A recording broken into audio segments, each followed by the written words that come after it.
Hi, it's Angie from The Road to Simple. And if you've watched my channel before, you know I'm all about trying to simplify things around my home and in my life. And I have a challenge for you today. It is the dawn of a new year, and so I would like to challenge you to a no-buy New Year, or a low-buy New Year, if that's better for you, or you could even make it a no-buy month instead of a year, but we're going to talk about that, so stick around.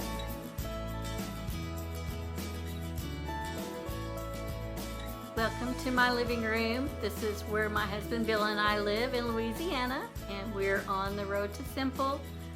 We're not down the whole road yet. We're just getting started. We are working to simplify our lives, downsize the number of belongings that we have, those types of things. So if you're interested in that, you're in the right place. And one way you can do that is to challenge yourself to a no-buy year or a low-buy year. The idea is not for you to feel like you cannot buy anything. Of course, you have to buy food and you have to buy personal care items and the things that you need for everyday living. But this challenge is more about not buying the extra things and learning what you have already is probably more than enough. I know with me it's more than enough. I've been downsizing for a couple of years now.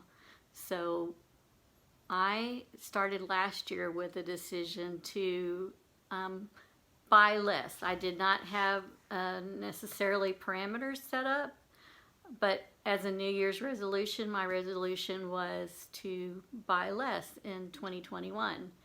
And I was very focused on that. I did not have particular things that I said I was not going to buy. It was just, and in general, that I was going to buy less in 2021. And I really am surprised at how well I did. When you really look at everything that you have, especially when it comes to your closet and the clothes that you have in your closet, I don't think I know I didn't buy any pants last year. I think I bought a couple of tops, but no dresses, no pants. You just be surprised once you downsize and see what you have and make sure your closet is full of the things that you love. You don't really have to buy much more. I want to start with the why. Why would you want to do a no-buy year? And your reason could be different than mine.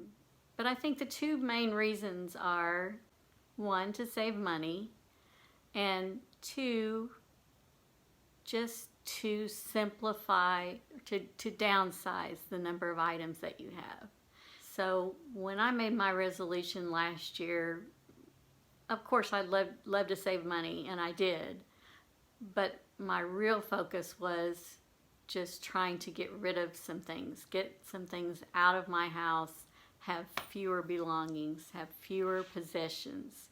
So that was where my focus was. So you kind of have to look at it as, what are the things that what would you like to change about yourself? What do you have a problem with buying too much of? And focus on that. And I want to also say, for my no-buy list, I'm not going to include any experience things. My no-buy list is more about actual things coming into the house. I'm not going to say we're not going to spend money on going on a trip to experience a beautiful day together somewhere. So I want my no-buy list is going to be focused on more physical things. One of the first things that I'm going to put on my list for this year is I'm not going to buy lots of extra items for my kitchen pantry. My husband, when he goes grocery shopping, he likes to buy extra things, and the cabinets get so full I can't hardly stand it, and I don't like digging through everything. So I finally got things culled down where I don't have so many of everything. So I am going to just buy the pantry items that I need. If I find a great sale, of course I might stock up a little bit, but just to buy extra, just to have them on hand all the time, for me, I would prefer to have less inventory in my cabinets to manage than to have all the extra stock. So that's one thing that I'm going to put on my no-buy list for this year. Another item that I will not be buying in the new year is more small kitchen appliances. And probably not any small gadgets either. I have what I need. I don't want anything else cluttering up my countertop. So small kitchen appliances will be on my no-buy list. Another item is going to be jewelry, which is easy for me. I like my simple gold hoops, my simple copper or silver hoops. I have a few extra pair, well, I have more jewelry than I need. I still need to work on decluttering my jewelry, but that's for another video. But I have my favorites that I wear, so I don't need any more jewelry. I'm not even going to shop for jewelry. That's not anything that I need to do. I've pretty much established the few cosmetics that I use on a regular basis. So I'll replenish when needed, but I'm not going to be shopping for any new cosmetics, not just to try out new products. Another thing on my no-buy list is going to be clothing.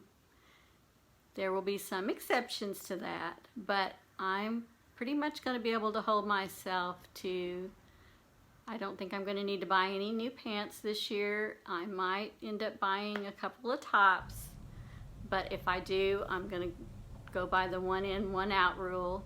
Try to keep my closet less cluttered. By the time you get rid of the things that don't fit you well, and you just keep in your closet the things that fit you well and you feel good in, you'll have enough to wear and see what you can challenge yourself with there. When I get a purse, I carry it for a long time, so I won't need to buy any more purses or billfold or anything like that this year. Same thing goes for other accessories like belts and scarves. I have plenty, no need to shop for those. I still have a ways to go in decluttering my shoes. So shoes are something I do not need to buy. Okay, how about craft supplies? If you're anything like me, you've got them. And you've got too many of them. Maybe you don't, but I do have too many craft supplies. So I feel certain that I can be successful in setting a goal to buy no new craft supplies. My only exception might be to buy cotton yarn for crocheting dishcloths, washcloths. I like to do those for gifts and for homeless shelters. So that might be the one craft supply item that I do buy, but I'm working to let go of some of those things. Just because you were a crafter of a certain project for a lot of years and you're not anymore, it doesn't make you a bad person that you have undone things left to do. Someday you're going to get back to this craft project. Someday you're going to get back to this one. You're going to get things done. And that someday never comes. So let go of the guilt. Don't feel guilty for not finishing something. If you're not going to finish it, you're not going to finish it. Let it go and move on. Another thing that I can put on my no-buy list is going to be greeting cards. I have plenty of craft paper to be able to make my own greeting cards. I can send electronic greeting cards, and those are easy to do by text or by email. So greeting cards may be a place that you could save some money and save some inventory of things that you're having to shuffle around in your house. I don't need any more home decor. Gone are those days of dropping into Pier 1 or other places to look around. I like to keep my home decor simple, so I have all I need there. How many of you out there buy lots of paper goods? And by that I mean paper plates, paper cups, paper bowls. that is a no-buy for me. That's a no-brainer, no-buy for me. I haven't bought paper plates in a lot of years. Now, I don't have a house full of people and a lot of people to wash dishes for, but for me, I prefer to just use my regular dishes. And especially when it comes to plastic forks and spoons and plastic cups, it just pains me to see people throw plastic away.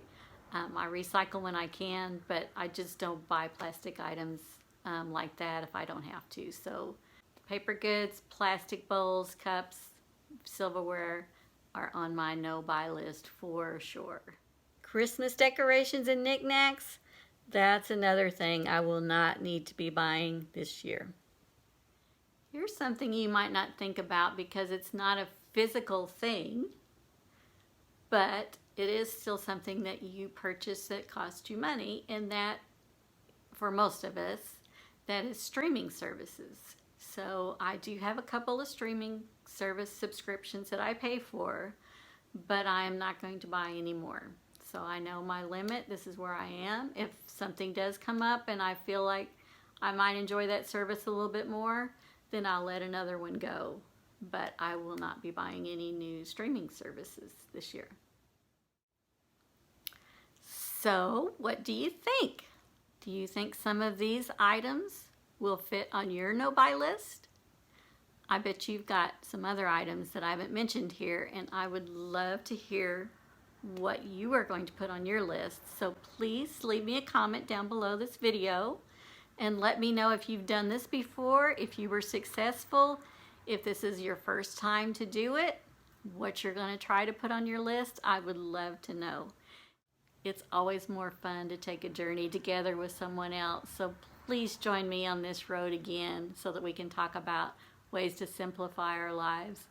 And remember that moving towards a minimalist type living or simplifying your life is not about doing without. It's about removing all the excess things so that you have more time to spend with those that you love, doing the things that are most important in your life.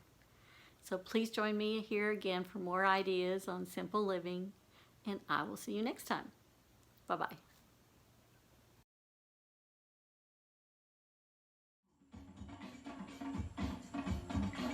All right, Jay Giles band.